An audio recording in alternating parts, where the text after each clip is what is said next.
అందరికీ నమస్కారం.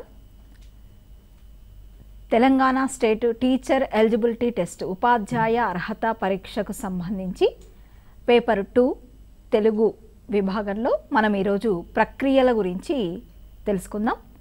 మనకు 6 నుండి 10వ తరగతి వరకు అనేకమైనటువంటి ప్రక్రియలు ఉన్నాయి. అంటే ఎట్లా ఉన్నాయి ఈ ప్రక్రియలు అని అన్నప్పుడు ఒక్కో ప్రక్రియకు సంబంధించి ఒక్కో పాఠ్యాంశాన్ని మనకు పెట్టడం జరిగింది. అంటే అప్పుడు 6వ తరగతిలో 12 పాఠాలు, 7వ తరగతిలో 12 పాఠాలు ఇట్లా ఉన్నాయి కదా. 10వ తరగతి వరకు ఆ పాఠాలన్నీ కూడా ఒక్కో ప్రక్రియ, ఒక్కో పాఠము ఒక్కో ప్రక్రియకు చెందిందనమాట. ఇప్పుడు శతక మధురిమ అనుకోండి, అవి పద్యాలు, ఆధునిక పద్యాలకు సంబంధించినటువంటివి, ప్రాచీన పద్యాలకు సంబంధించినటువంటి అంటే పద్య ప్రక్రియ అది. అట్లనే ఇప్పుడు ఉదాహరణకి నగర గీతం కావచ్చు, కోరస్ కావచ్చు, ఇట్లాంటి పాఠాలు ఉన్నాయి కదా, అవి వచన కవిత. అంటే ఇట్లా మనకి ఇప్పుడు 10వ తరగతిలో దానశీలం పాఠం ఉంది, అది భాగవత పురాణం నుంచి తీసుకోబడింది, పోతన రాసినటువంటి మహాభాగవతం. అంటే ఇది ఏంటి, పురాణం, భాగవతం అనేది పురాణ ప్రక్రియకు సంబంధించినటువంటి పాఠం. ఇట్లా మనకున్నటువంటి పాఠాలు వివిధ ప్రక్రియలకు చెందినటువంటివి పెట్టడం జరిగింది సిలబస్లో. అందుకే మనము తెలుగు సాహిత్యంలో భాగమైనటువంటి ప్రక్రియల్ని కూడా అధ్యయనం చేయవలసిన అవసరం ఉంది.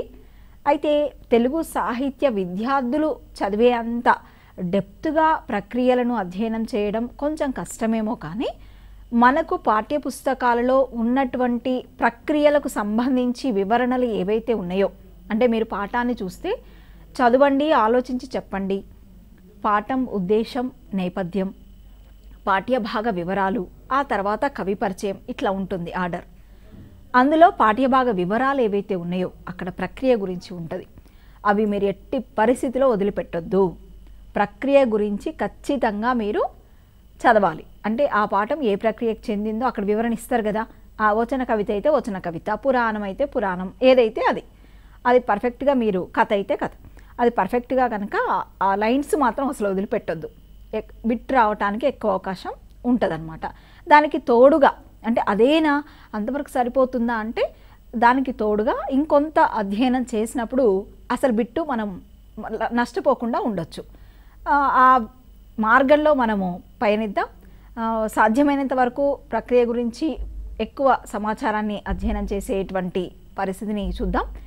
ఇంకా మీకు ఇక్కడ అంటే మీకు ఆ ప్రక్రియ గురించి ఇంకొంత తెలుసుకోవాలి, ఇంకొంత అధ్యయనం చేస్తే బాగుండేమో అనుకున్నప్పుడు ఇంకా కూడా మీరు వివిధ పుస్తకాలను చదవండి. అందులో ప్రక్రియల గురించి అవగాహన చేసుకునే ప్రయత్నం చేయండి. ముఖ్యంగా మనం ఈరోజు ఒక స్థూలమైనటువంటి అవగాహనను మాత్రం పెంచుకునే ప్రయత్నం చేద్దాం. అసలు మనకు 6 నుండి 10వ తరగతి వరకు ఏ ప్రక్రియలు ఉన్నాయి అని ఒక లిస్ట్ నేను చేశాను, అవి చూద్దాం. ప్రక్రియల్లో పురాణం ఉంది, ఇతిహాసం, శతకం, ప్రబంధం, కావ్యం, కథాకావ్యం, ద్విపద, కథానిక, కథ పర్యాయ పదాలవి, ఖండకావ్యం, గేయం, జానపద కథ, పాట, వచన కవిత, సంభాషణ, వ్యాసం, అభినందన వ్యాసం, సంపాదకీయ వ్యాసం, భాషా వ్యాసం, చారిత్రక వ్యాసం, ఆత్మకథ, జీవిత చరిత్ర, గేయ కథ, బుర్రకథ, గజల్, పీఠిక, యాత్రా రచన, రేడియో ప్రసంగం, లేఖ, స్వగతం, అనువాద కథ, కరపత్రం. ఇన్ని ప్రక్రియలు మనకు తెలవాల్సిందే. ఇన్ని ప్రక్రియలకు సంబంధించిన అవగాహన మనం పొందాలి, తప్పదు. ఎందుకంటే ప్రక్రియల నుంచి ఖచ్చితంగా ఒక బిట్, అంటే ఒక ఏదైనా ఒక లైన్ ఇచ్చి దీనికి ఇప్పుడు ప్రాచీనమైన అని క్రింది పురాణం అనగా అని ఇవ్వచ్చు. అంటే ప్రాచీనమైన అనో లేకపోతే దానికి సంబంధించినటువంటి ఇతర వేరే అంశాలు ఇచ్చినప్పుడు మనము గుర్తించగలగాలి అసలు పురాణం అంటే ఏంటి అనేది. మనకు తెలిసినప్పుడే కదా మనం ఆ బిట్ చేయగలిగేది. అట్లనే ఇతిహాసం అనగా, లేదా రామాయణ మహాభారతాలు ఏంటి, ఇంత చిన్నగా అడిగితే సంతోషమే. ఇంకా కాస్త డెప్త్కు వెళ్ళి కనుక అడిగినప్పుడు కూడా మనము చేయగలగాలి. అందుకోసం సరే ఒక్కొక్క ప్రక్రియను మనం చెప్పుకుందాం. అందులో భాగంగా గతంలో వచ్చినటువంటి కొన్ని ప్రశ్నలను కూడా చర్చిద్దాం. ముందుగా మనము పురాణం గురించి చూద్దాం. పురాణం అంటే ప్రాచీనమైన అని అర్థం. పురాణం అంటే ఏంటి, ప్రాచీనమైన అని అర్థం. మీకు ఈ నోట్స్ కూడా ఈ పాయింట్స్ మ్యాక్సిమం ఉపయోగపడతాయి. ఇవి రాసుకోండి లేదా మీ చూసుకోండి మొత్తానికి స్క్రీన్ మీద. పురాభవమితి పురాణం, ఇది శబ్ద కల్పద్రుమం నుంచి అంటే ఈ పుస్తకం నుంచి మనకున్నటువంటి నిర్వచనము పురాభవమితి పురాణం. అంటే ఇట్లా కూడా అడిగినటువంటి సందర్భాలు డిఎస్సీలలో ఉన్నాయి. అంటే ఒక నిర్వచనం ఇచ్చి ఈ నిర్వచనం ఈ ఇక్కడ నుంచి తీసుకోబడింది అని చెప్పి అట్లా అడిగిన సందర్భాలు ఉన్నాయి. కాబట్టి సరే ఇంత డెప్త్గా మిమ్మల్ని అడుగుతారా అంటే అది మన ఊహకు అందని కొన్ని విషయాలు ఉంటాయి. కాబట్టి సరే కొంత అధ్యయనం అయితే చేద్దాం. చాలా ఉంటాయి, కొన్నన్నా తెలుసుకునే ప్రయత్నం. పురాభవమితి పురాణం అంటే శబ్ద కల్పద్రుమం నుంచి ఆ నిర్వచనం పురాణానికి ఇవ్వడం జరిగింది. పురా అపి నవం పురాణం, పురా అపి నవం పురాణం, ఇది యాస్కుడు నిరుక్తం రాసినప్పుడు అందులో చెప్పడం జరిగింది పురాణానికి సంబంధించి. ఆ తర్వాత ఇంకా ఈ పురాణానికి సంబంధించి వేదాలను ప్రభు సంహితాలు అంటారని, వేద ధర్మాన్ని కథలుగా ఆఖ్యానాలుగా చెప్పడాన్ని పురాణం అంటామని అంటారు. అంటే పురాణం అంటే ప్రాచీనమైన అనుకున్నాం కదా, అంటే ప్రాచీనమైనటువంటి కథలు చెప్పడమే. ఇంకా ఇక్కడ అంటే ఇప్పుడు వేదాలు ఏందనంటే సూటిగా ఇట్లా ఆర్డర్ చేసినట్టుగా మనకు విషయాన్ని చెప్తూ ఉంటాయి అన్నమాట. అందుకని వాటిని ప్రభు సంహితాలు అంటాం. ఇట్లాంటి బిట్లు వచ్చినాయండి గతంలో. అంటే ఇక్కడ పురాణాల గురించి చెప్పుకోవాల్సి వస్తుంది కాబట్టి ఇది కూడా కొంత ఇవ్వడం జరిగింది. వేదాలను ప్రభు సంహితాలు అంటారు. వేద ధర్మాన్ని కథలుగా ఆఖ్యానాలుగా చెప్పడాన్ని పురాణం అంటారు. ఆ తర్వాత మరి పురాణాలను ఏమంటారు అంటే మిత్ర సంహితాలు అంటాం. మిత్రుడిలాగా చెప్తాయి పురాణాలు. వేదాలు ఎట్లా చెప్తాయి? ఒక ప్రభువులాగా, ఒక రాజులాగా, ఒక ఆజ్ఞాపనలాగా ఉంటాయి, చెప్తూ ఉంటాయి, ఉపదేశం ఇస్తూ ఉంటాయి. ఇక్కడ పురాణాలు అట్లా కాదు, ఒక ఫ్రెండ్ లాగా చెప్తాయి. మిత్ర సంహితాలు అంటాం. అందుకని ఇప్పుడు పురాణం గురించి మనం తెలుసుకోవాలి కాబట్టి ఈ క్రింది వానిలో మిత్ర సంహితాలు అని వేటిని అంటారు అన్నప్పుడు పురాణాలను మనకు తెలవాలి కదా. అందుకోసం పురాణాలను మిత్ర సంహితాలు అంటారు. కావ్యాలను కాంతా సంహితాలు అంటారు. అంటే కావ్యాలు కాంతా సంహితాలుగా అంటే కాంతతో ఉంటే వచ్చేటువంటి అదే ఆనందం ఎట్లా ఉంటుందో అట్లా కావ్యాలు వర్ణనాత్మకంగా ఉంటాయి కాబట్టి ఆ ఉద్దేశంతో కావ్యాలను కాంతా సంహితాలు అంటారు. ఇక పురాణం పంచలక్షణం అని చెప్పింది ఎవరు అంటే అమరసింహుడు. పురాణానికి ఎన్ని లక్షణాలు ఉంటాయండి? 5 లక్షణాలు ఉంటాయి. దీనికి సంబంధించిన వివరణ మన పాఠ్యపుస్తకంలో ఉంది కాబట్టి ఖచ్చితంగా మనం పురాణానికి ఉన్న లక్షణాలని తెలుసుకోవాల్సిందే. పురాణం పంచలక్షణం అంటే పురాణము 5 లక్షణాలను కలిగి ఉంటుంది. ఇది ఎవరు చెప్పారు మరి 5 లక్షణాలు అని చెప్పేసి అంటే అమరసింహుడు. ఈ లక్షణాలు ఏమిటి అని చూసినప్పుడు సర్గ, ప్రతిసర్గ, వంశం, వంశానుచరితం, మన్వంతరం. పురాణానికి 5 లక్షణాలు ఉన్నాయి. అవి ఈ 5 అన్నమాట. ఇక్కడ ఏంటి ఒక్కొక్కటి చూద్దాం. సర్గ అంటే ఏంటి, ప్రతిసర్గ అంటే ఏంటి, ఇవన్నీ సృష్టి ఆరంభం గురించి. అంటే ఇదంతా సృష్టే కదా, సకల చరాచర సృష్టి అంటాం కదా, అట్లాగా సృష్టి ఆరంభం గురించి చెప్పేది సర్గ. సృష్టి అంతమైన తర్వాత సృష్టి ఎట్లా జరుగుతుంది మళ్ళీ అని చెప్పేది ప్రతిసర్గ. అంటే మనం చాలా వరకు సినిమాల్లో అక్కడ ఇక్కడ చూస్తూ ఉంటాం, ఇంకా అయిపోతుంది సృష్టి, అయిపోతూ ఉంది, ఇంకా ఏదో ప్రళయం వస్తుంది అని చెప్పి. అంటే ఆ తర్వాత జరిగేది చెప్పేది ప్రతిసర్గ అన్నమాట. అంటే సృష్టి అంతమైన తర్వాత సృష్టి మళ్ళీ ఎట్లా జరుగుతుంది అని చెప్పేది ప్రతిసర్గ. ఆ తర్వాత దేవతలు, ఋషి, రాక్షసులు వీళ్ళు ఉంటారు కదా, వాళ్ళ యొక్క వంశాల గురించి చెప్పేది వంశం. అడుగుతాడు దేవతలు, ఋషి, రాక్షస తదితర వంశాల గురించి చెప్పేది క్రింది వాణిలో అంటాడు. అప్పుడు సర్గ ప్రతిసర్గ దగ్గర పెద్దగా డౌట్ రాదేమో కానీ వంశము వంశానుచరితం అనే ఆప్షన్లలో కనిపించినప్పుడు మాత్రం అది వంశమా వంశానుచరితమా అని డౌట్ వస్తుంది. కాబట్టి దేవతలు, ఋషి, రాక్షస తదితర వంశాల గురించి చెప్పేది వంశము. సూర్య చంద్ర వంశాలకు చెందిన రాజుల వృత్తాంతాన్ని తెలిపేది వంశానుచరితం. అది గుర్తుపెట్టుకోండి. ఇక మన్వంతరం అంటే 14 మంది మనువుల పుట్టుక, పరిపాలన విశేషాలను తెలిపేది మన్వంతరం. అంటే మనకి కొంతకాలము కొంతకాలానికి ఒక మనువు, మళ్ళీ కొంతకాలానికి ఒక మనువు అని ఇట్లా ఉంటారనమాట. ఇప్పుడు మనువులు 14 మంది, ఏది స్వయంభువ, స్వారోచిష ఇట్లా అని కొంతమంది ఉంటారు మనువులు, వాళ్ళ పేర్లు అట్లా. ఇప్పుడు మన్వంతరము అంటే మనకు మనువుల పుట్టుక, పరిపాలన విశేషాలు తెలిపేది అనే విషయం మీకు తెలిస్తే సరిపోతుంది. ఇంకా డెప్త్గా అంటే సపరేట్గా తెలుగు రాసే వాళ్ళకి పురాణాలు అధ్యయనం చేసేటప్పుడు ఇంకా బాగా వివరణ అవసరమవుతుంది. తర్వాత పురాణాలు మొత్తం 18. ఇవి ఖచ్చితంగా మీరు సంఖ్య కూడా గుర్తుపెట్టుకోండి. మనం ఎప్పుడు చెప్పుకుంటూ ఉంటాం శ్లోకము 18 పురాణాలను గుర్తుపెట్టుకోవటానికి ఈ 18 శ్లోకం కూడా ఇక మద్వయం బద్వయం భ్రాత్రయం చైవ వా చతుష్టయం అనాపలింగ కూస్కాని పురాణాన్ని పృథక్ పృథక్ అని చెప్పి చెప్పుకుంటూ ఉంటాం. అంటే ఇక్కడ మొత్తం 18 పురాణాలు మనకి తెలుస్తూ ఉంటాయి ఆ శ్లోకంలో కదా. అయితే మద్వయము అన్నప్పుడు మత్స్య పురాణం, మార్కండేయ పురాణము, తర్వాత భద్వయము అన్నప్పుడు భవిష్య పురాణము, తర్వాత అంటే మనము ఇవి ఖచ్చితంగా ఇదే పురాణం అడుగుతారా అంటే సరే పురాణాల లిస్ట్ అంతా మన దగ్గర కొంత ఉంటే బెస్ట్ అని, అంతకుమించి వేరే పెద్దగా మిమ్మల్ని ఇబ్బంది పెట్టడం కానీ అట్లా అని కాదు. ఇక్కడ మొత్తానికి 18 పురాణాలు మీకు తెలిస్తే చాలు అని అంతే.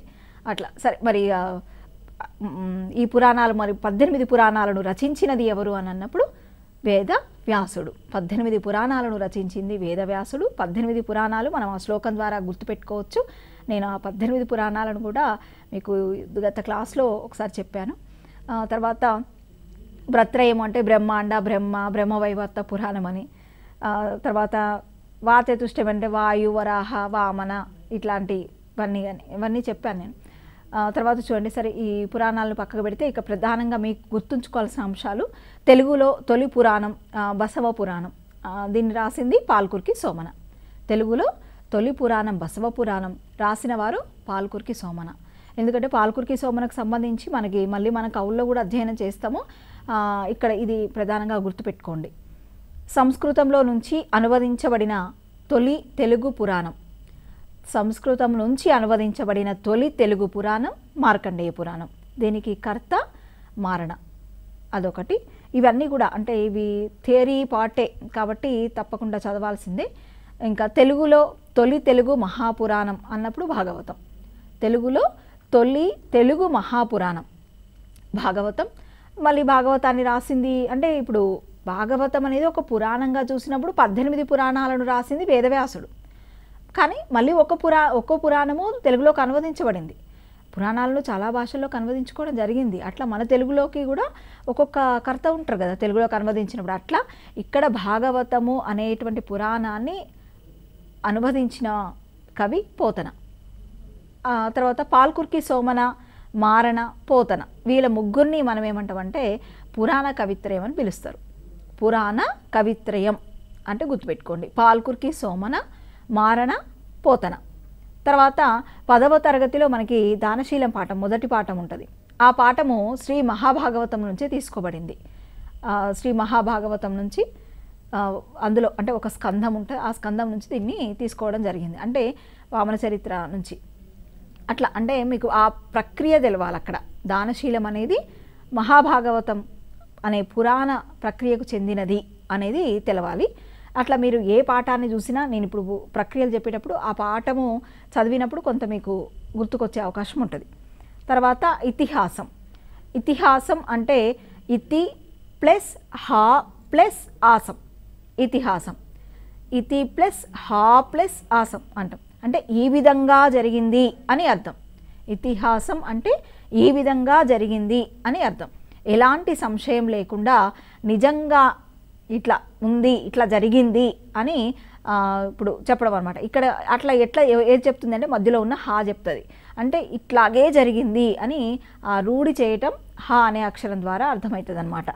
ఇక ఇతిహాసంలో కథకు ఎక్కువ ప్రాధాన్యం ఉంటుంది. కథలు వాస్తవంగా వీటిని తొల్లిటి కథలు అనేవాళ్ళు ఇతిహాసాలని. ఈ కథలు గ్రంథస్థం కాకముందు వాగ్రూపంలోనే ఉండేవట. మనకు మామూలుగా ఇతిహాసాలు చూసినప్పుడు మహాభారతము, రామాయణాన్ని ఇతిహాసాలు అని మనకు తెలుసు. అవి ప్రధానంగా భారతీయ ఇతిహాసాలలో కూడా ప్రాచీనమైనది రామాయణమే. అట్లాగే మళ్ళీ ప్రపంచ ఇతిహాసాలలో గొప్ప ఇతిహాసం అన్నప్పుడు మాత్రం మహాభారతం. ఇది గుర్తుపెట్టుకోవాలి. భారతీయ ఇతిహాసాలలో ప్రాచీనమైనదేమో రామాయణం. రామాయణాన్ని ఆది కావ్యం అని కూడా అంటాం కదా. అట్లాగే ప్రపంచ ఇతిహాసాలలో గొప్ప ఇతిహాసం ఏది అని అంటే మహాభారతం.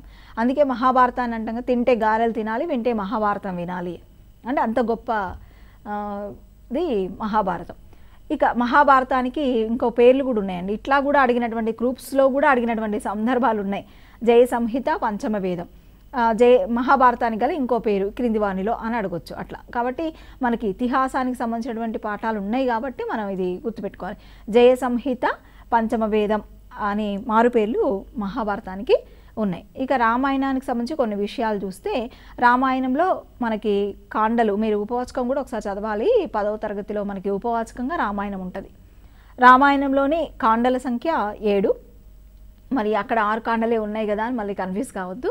ఇక్కడ ఉత్తరకాండ చేర్చడం జరిగింది, అది చెప్తాను నేను ఇప్పుడు. 1 బాలకాండ, అయోధ్యకాండ, అరణ్యకాండ, కిష్కింధకాండ, సుందరకాండ, యుద్ధకాండ, ఉత్తరకాండ. ఇవి మొత్తం 7 కాండలు కదా. అయితే తెలుగులో తొలి రామాయణం రంగనాథ రామాయణం. ఈ ఉత్తరకాండ ఉంది కదా, ఈ ఉత్తరకాండని ఏంటంటే కాచభూపతి వీళ్ళు ఉంటారనమాట, వీళ్ళ అబ్బాయిలు మనకి వాళ్ళు పూర్తి చేస్తారు కాబట్టి దానికి ఉత్తరకాండ అని చెప్పేసి ఒక కాండ ఉంటుంది. సరే, తెలుగులో తొలి రామాయణం రంగనాథ రామాయణము, అది రచించిన కవి గోనబుద్ధారెడ్డి. అది ప్రధానంగా గుర్తుపెట్టుకోండి. రంగనాథ రామాయణంలో ఉత్తరకాండ రచించింది ఎవరంటే ఇదే అనమాట, కాచభూపతి, ఇక విఠలనాథుడు. వీళ్ళు రచించడం ఉత్తరకాండ అంటే ఆ భాగంలో ఇంకో భాగం, అది వీళ్ళు రాస్తారు, గోనబుద్ధారెడ్డి యొక్క కొడుకులు. సంస్కృతంలో మహాభారతాన్ని రచించిన కవి వ్యాసుడు. మహాభారతంలోనేమో 18 పర్వాలు ఉంటాయి. ఇది మన ఆది, సభ, అరణ్య పర్వాలు మొదలుకొని చివరిదైనటువంటి పర్వం వరకు. ఇప్పుడు మహాభారతాన్ని తెలుగులోకి అనువదించిన కవులు ఎవరు అంటే నన్నయ్య, తిక్కన, ఎర్రన. మహాభారతాన్ని తెలుగులోకి అనువదించిన వారు 3: నన్నయ్య, తిక్కన, ఎర్రన. నేను చెప్తా మొత్తం పర్వాలు ఒకసారి అవి చెప్తా చూడండి. ఇక్కడ సరే కవిత్రయం గుర్తుపెట్టుకోండి. మొదట నన్నయ్య ఆది సభా పర్వాలు పూర్తిగా రాసిండు. అరణ్య పర్వం కొంత భాగం అంటే 4వ ఆశ్వాసం 142వ పద్యం వరకు రాస్తాడు. అయితే ఇక్కడ ఈ అరణ్య పర్వమే చివరి పర్వం అన్నమాట. ఈ చివరి పర్వము రాస్తూ ఉన్నప్పుడే నన్నయ్య పరమపదించడం జరుగుతుంది. అట్లా మొత్తానికి నన్నయ్య ఆది సభా పర్వాలు పూర్తిగా రాస్తాడు. అరణ్య పర్వంలో 4వ ఆశ్వాసం 142వ పద్యం వరకు రాయడం జరిగింది. ఇక ఈ మిగతా భాగం ఎవరు రాసిరో మళ్ళీ చూద్దాం. ఎర్రన రాస్తాడు. తిక్కన గురించి చూశాక చూద్దాం. తిక్కన విరాట పర్వం నుంచి అంటే ఆది సభ అరణ్య పర్వంలో సగం అంటే 142వ పద్యం వరకు నన్నయ్య రాస్తాడు. ఆ తర్వాత ఇంకా ఆ పర్వాన్ని వదిలిపెట్టేసి ఆ తర్వాత ఉన్నటువంటి పర్వం నుంచి ఆ తర్వాత ఉన్న పర్వం విరాట పర్వం. విరాట పర్వం నుంచి తిక్కన స్వర్గారోహణ పర్వం వరకు సుమారుగా 15 పర్వాలు రాయడం జరిగింది. తిక్కన రాసిన పర్వాలు 15 పర్వాలు. ఇక అరణ్య పర్వం మాత్రం మొదలు పెట్టాడు, అది తిక్కన రాయలేదు. ఎర్రన అరణ్య పర్వం చతుర్థాశ్వాసం 143వ పద్యం నుంచి ఎర్రన పూర్తి చేస్తాడు. ఈ ముగ్గురిని అంటే అరణ్య పర్వము 142వ పద్యం వరకు రాసిందేమో నన్నయ్య, ఆ తర్వాత నుంచి చివరి వరకు అంటే ఆ పర్వాన్ని పూర్తి చేసిందేమో ఎర్రన అనమాట. ఇట్లా మొత్తానికి నన్నయ్య, తిక్కన, ఎర్రన ముగ్గురు పూర్తి చేస్తారు మహాభారతాన్ని. అందుకే ఈ ముగ్గురిని కలిపి కవిత్రయం అని చెప్పి అంటాం. ఇక్కడ పర్వాలు ఎన్ని అంటే మొత్తం 18 పర్వాలు ఉంటాయి. ఇంతవరకు అంటే తెలుగు సాహిత్య విద్యార్థులకు మళ్ళీ డిఎస్సి పరంగా అన్నప్పుడు దీనికి ఇంకా కొంచెం మేము డెప్త్గా వెళ్తాం. దీని వరకు కొంత సరే ఇంకా అధ్యయనం చేయదలుచుకుంటే మీరు చేయండి. 143వ పద్యం వరకు అంటే మామూలుగా తెలుగుకు సంబంధించి ప్రత్యేకించి బిట్లు అడిగినప్పుడు మాత్రం ఇక్కడ 143వ పద్యం ఏంటి అంటే ఎర్రన మొదలుపెట్టినటువంటి 143వ పద్యం ఏది ఈ క్రింది వానిలో అని అడిగిన సందర్భాలు కూడా ఉన్నాయి. కాబట్టి అది స్ఫురధరుణాంశు రాగరుచి అని చెప్పేసి ఒక పద్యం ఉంటుంది, అక్కడ నుంచి ఎర్రన రాయడం జరిగిందనమాట. సరే అట్లా మొత్తానికి అంత డెప్త్గా అడగకుండా ఉండాలని ఆశిద్దాం. సరే మొత్తానికి మీకు కొంత రామాయణం మహాభారతం గురించి అవగాహన అయితే ఉండాలి. ఇక నెక్స్ట్ ప్రబంధం దగ్గరికి వెళ్దాం. ప్రబంధం అనగా ప్రకృష్టమైనటువంటి బంధం కలది అని అర్థం. ప్రబంధం అంటే ప్రకృష్టమైన బంధం కలది. పురాణ ఇతిహాసాల నుండి ఒక కథను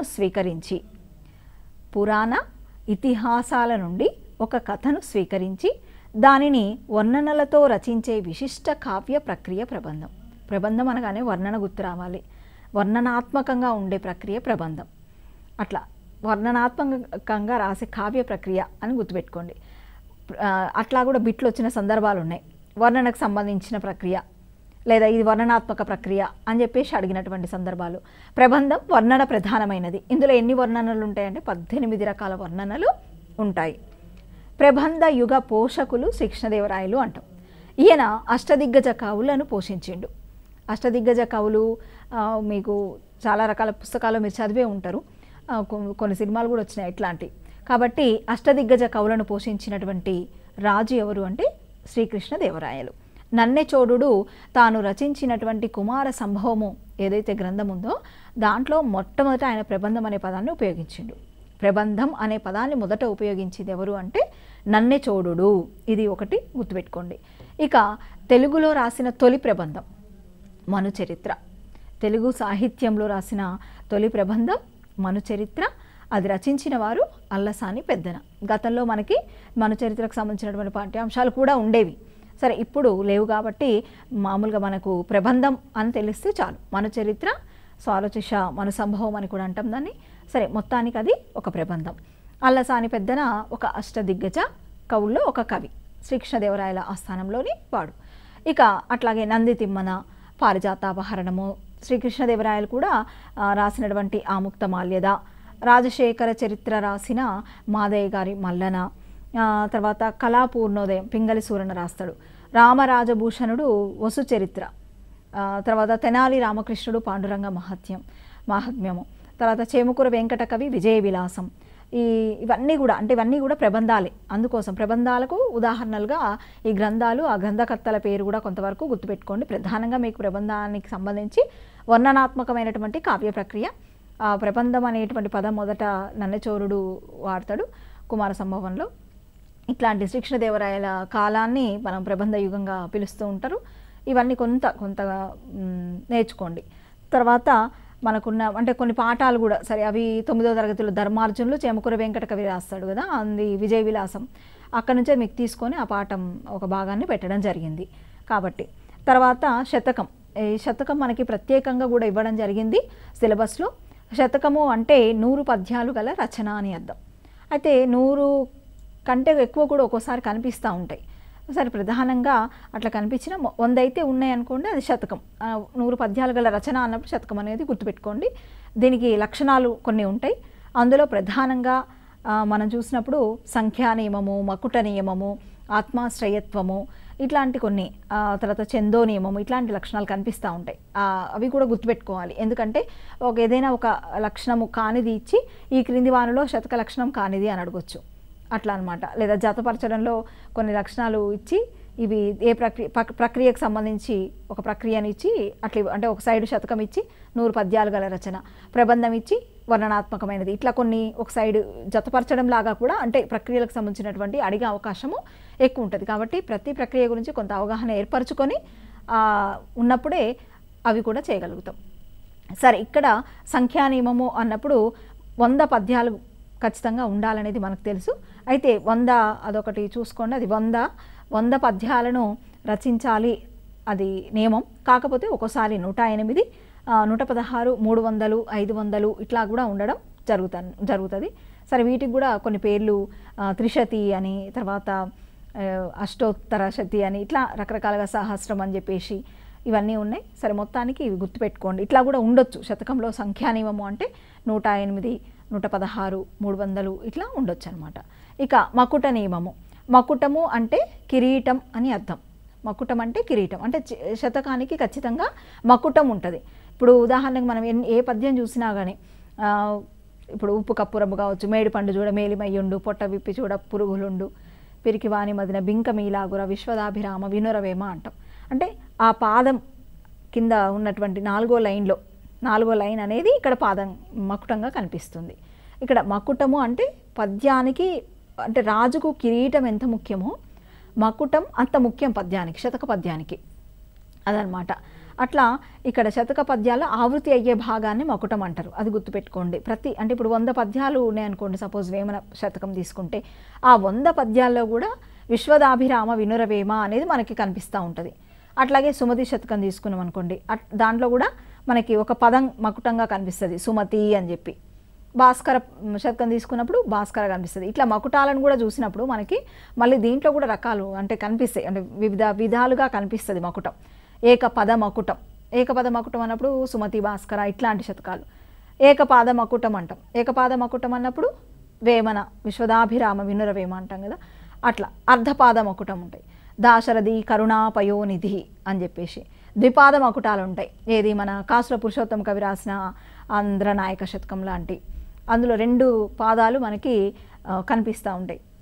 కాబట్టి ఇట్లా అంటే మకుటం అనేది మీరు గుర్తుపట్టగలిగితే చాలు.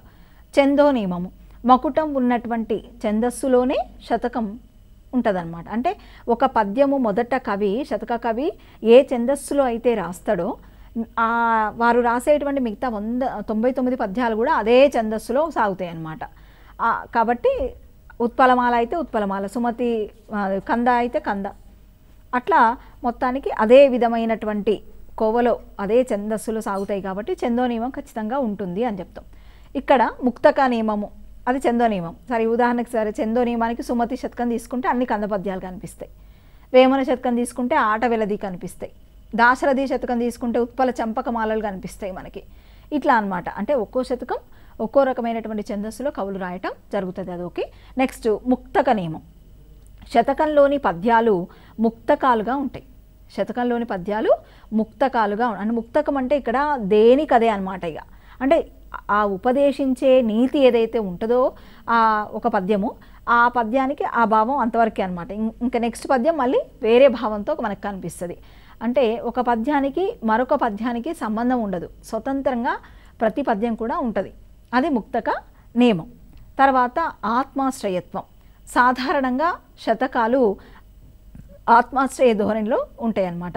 ఇక్కడ అంటే కవి తన ఆత్మని నివేదన చేస్తూ ఉన్నట్టుగా మనకి కనిపిస్తూ ఉంటుంది. కాబట్టి ఇట్లాంటి లక్షణాన్ని కూడా మనం శతకానికి చెప్తాం. సరే మొత్తానికి సంఖ్యా నియమం, ఛందో నియమం, మకుట నియమం, ఆత్మాశ్రయత్వం ఇట్లా అన్నీ కూడా ఒకసారి చదవండి, గుర్తుపెట్టుకునే ప్రయత్నం చేయండి. శతక లక్షణాలుగా గుర్తించండి వాటిని. తర్వాత తొలి తెలుగు శతకం శివతత్వ సారం. కానీ ఇది ఏంటంటే సంపూర్ణ లక్షణాలు అది మల్లికార్జున పండితారాధ్యుడు రాసినటువంటి ఈ శివతత్వ సారానికి పూర్తి లక్షణాలు ఉండవు. అందుకని మొదటి శతకం అని చెప్తాము. కాకపోతే సంపూర్ణ శతక లక్షణాలు కలిగినటువంటి తొలి తెలుగు శతకం అని ఇచ్చినప్పుడు మాత్రం మనం వృషాధిప శతకమే చెప్పాలి. వృషాధిప శతకము రచించిన వారు పాల్కురికి సోమన. ఇక్కడ ప్రధానంగా 2 బిట్లు గుర్తుపెట్టుకోండి. తొలి తెలుగు శతకం శివతత్వ సారం. రాసింది ఎవరు? మల్లికార్జున పండితారాధ్యులు. కానీ ఇది సంపూర్ణ లక్షణాలు లేనిదన్నమాట. ఆ తర్వాత సంపూర్ణ శతక లక్షణాలతో కూడిన తొలి తెలుగు శతకం అన్నప్పుడు మాత్రం వృషాధిప శతకం. దీన్ని రచించింది పాల్కురికి సోమన. ఈ విషయం గుర్తుపెట్టుకోవాలి. తర్వాత కథానిక, కథ, ఈ 2 కూడా పర్యాయ పదాలుగానే మనం భావిస్తూ ఉన్నారు నేటి రోజుల్లో. కొత్త బాట, మనకున్నటువంటి పాఠాల్లో తీయని పలకరింపు, చిన్నప్పుడే, నాయనమ్మ, స్నేహబంధం, ఇట్లా దాదాపు ప్రతి క్లాస్లో కూడా మనకి ఇవి కనిపిస్తూనే ఉన్నాయి. 6-7 తరగతిలో నాయనమ్మ స్నేహబంధం, 8వ తరగతిలో చిన్నప్పుడే, తీయని పలకరింపు 9వ తరగతిలో, కొత్త బాట 10వ తరగతిలో, ఇట్లా. సరే మొత్తానికి ఇవన్నీ కూడా కథానిక ప్రక్రియకు చెందినవి. సరే కథ అంటే చూద్దాం. కథ అంటే ప్రాచీనమైన ప్రక్రియ, కథానిక అంటే ఆధునిక ప్రక్రియగా చెప్తూ ఉంటాం. సరే మొత్తానికి తెలుగు సాహిత్యంలో కథ, కథానిక పర్యాయ పదాలు అనే విషయం గ్రహించాలి. ప్రాచీన కాలంలో ఇంకా దీన్ని ఏమనేవారో తెలుసా? కథాకావ్యం. కథాకావ్యము అంటే కావ్యంలాగా కథలు చెప్పుకుంటూ పోయేవాళ్ళు అనమాట. ఈ కథాకావ్యము ఇక్కడ కథల సంపుటి. ఇప్పుడు ఎట్లా అంటే ఒక చైన్ లాగా ఉంటాయి కథలన్నీ కూడా, అల్లిక, కథలన్నీ ఒక అల్లికలాగా కనిపించాయి. కథాకావ్యం కొన్ని కథల సంపుటి అన్నమాట. ఇక్కడ రమణీయమైనటువంటి కథన విధానం ఉంటుంది, కావ్యంలాగా కనిపిస్తుంది అది. కాబట్టి కథాకావ్యం అన్నారు. కథాకావ్యము అంటే కొన్ని కథల సంపుటి. అది ఎట్లా ఉంటుంది అంటే చాలా అందంగా ఒక కావ్యంలాగా పేర్చినట్టుగా అనిపిస్తూ ఉంటుంది అనమాట. అట్లాంటి కథాకావ్యాలు మనకి ఉన్నాయి. కథాకావ్య ప్రక్రియ కావ్యుడు ఎవరు అనంటే కేతన. అతడు 13వ శతాబ్దానికి చెందినటువంటి కవి. కేతన రచించింది కథాకావ్యం ఏంటి అంటే దశకుమార చరిత్ర. ఇది కొంత అదనపు సమాచారం అన్నమాట. తెలుగులో తొలి కథాకావ్యం ఇది దశకుమార చరిత్ర. అందుకని తర్వాత దశకుమార చరిత్ర మళ్ళీ సంస్కృతం నుంచి మనకి అనువదించడం జరిగింది. దండి రాస్తాడు దశకుమార చరిత్రని, దాన్ని కేతన తెలుగులోకి అనువదించడం జరిగింది. తర్వాత కథానిక ప్రస్తావన కలిగిన పురాణం, ఇది గుర్తుపెట్టుకొని బాగా, అగ్ని పురాణం. కథానిక ప్రస్తావన కలిగిన పురాణం అగ్ని పురాణం. ఈ కథానిక లక్షణాలు కూడా సంక్షిప్తత, సమగ్రత, ఏకాగ్రత, తర్వాత నిర్భరత అనేటివి ప్రధానంగా మనకి కనిపిస్తూ ఉంటాయి ఇవి లక్షణాల్లో. సంక్షిప్తత అంటే కథను చెప్పేటప్పుడు సంక్షిప్తంగా అంటే ఏ విషయం అయితే చెప్తుందో అది మనకి లింకప్ ఉండాలి అట్లా. తర్వాత సమగ్రత అంటే అన్ని విషయాలు సమగ్రంగా చెప్పబడాలి ఆ కథలో. ఏకాగ్రత అంటే సూటిగా ఏ విషయాన్ని అయితే లక్ష్యంగా పెట్టుకున్నారో దాని మీద కాన్సన్ట్రేట్ చేస్తూ కథ రాయడం. నిర్భరత ఇట్లా అంటే ఇవన్నీ కూడా నిర్భరత అంటే ఇంకా అక్కడ ఉన్నటువంటి మనం మెయిన్ ఏదైతే థీమ్ ఉందో దానికి భంగం కలగకుండా రాసుకుంటూ వెళ్ళడం. ఇట్లా లక్షణాలు ఇవన్నీ కూడా అంటే ఇది డెప్త్గా మీకు లక్షణాల గురించి ఏమో కానీ ముఖ్యంగా లక్షణాలు అనేవి ఏంటి అనేది మాత్రం మీకు పర్ఫెక్ట్గా తెలవాలి. సంక్షిప్తత, సమగ్రత, ఏకాగ్రత, నిర్భరత ఇవి కథానిక లక్షణాలు. తర్వాత కథానిక జీవితపు ముఖ్య సన్నివేశాలని క్లుప్తంగా తెలియజేస్తుంది అనమాట. సంఘటనల మధ్య సంబంధాన్ని కళాత్మకంగా చిత్రిస్తుంది. ఇక ఇందులో కథనము, సంభాషణము, శిల్పము ప్రధానంగా మనకి కనిపిస్తూ ఉంటాయి. ఇందులో ఇంకా మనము చూస్తే వ్యాసమని, తర్వాత మనకి చాలా రకాల ప్రక్రియలు ఉన్నాయి. జీవిత చరిత్ర, ఆత్మకథ, పీఠిక, గజల్సు ఇవన్నీ కూడా చాలా ఉన్నాయి లిస్టు. అవన్నీ కూడా మళ్ళీ ఇంకొక క్లాస్లో మనం వాటి గురించి చర్చిద్దాం. ఇంతటితో అంటే కథానికతో ముగిస్తూ మనం ఈరోజు పురాణం, ఇతిహాసం, తర్వాత శతకము, కథ, కథానిక ఈ ప్రక్రియలు అధ్యయనం చేసినాం. నెక్స్ట్ క్లాస్లో మరికొన్ని ప్రక్రియలతో కలుద్దాం. అందరికీ నమస్కారం.